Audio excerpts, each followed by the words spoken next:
Thank you. You know, our ancestors said the goat that says he will eat only once is usually the one eyeing the entire farm. And when a hyena promises to watch over your meat overnight, the wise one must still wake at dawn to count the meat. You see, political season, politicians generally, world over, I believe if politics is practiced in heaven, it will be the same. They usually come with promises, you know, here and there. In fact, some politicians will go overboard and say, those of you that are yet to conceive, I will make sure you get pregnant in my tenure. There's no restriction to their promises.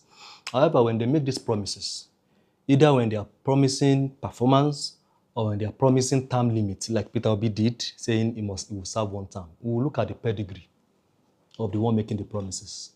We will look at the antecedents. Let's see, does the man making this promise has a record of fulfilling previous promises?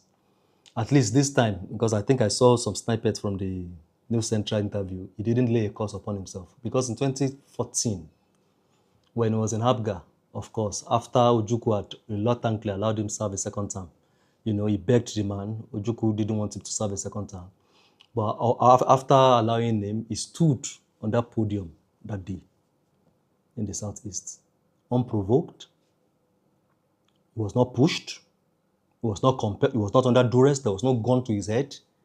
When he promised Indigbo, India Anambra, saying, look, the day he ever contemplates to leave Apuga, the man invoked all the gods of the land, and he's Catholic, so he also invoked the Holy Mary and the Almighty God, saying the day he contemplates, if he even conceive the intention of leaving Apuga, he should perish. Whatever he has worked for to fall into ruins, his family should suffer abject dejection. He lay a curse upon himself.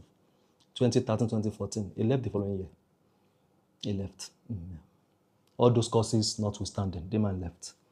When he joined Labour Party, he also promised that is the change. A new Nigeria is possible. He's coming to introduce new way of doing things to Nigerians, and he's going to prove it to the Labour Party. Now, you see, Labour Party, you must give it to them. For me, Labour Party is the only ideologically formed political party we have in this country. APC is also ideological. It's a progressive party.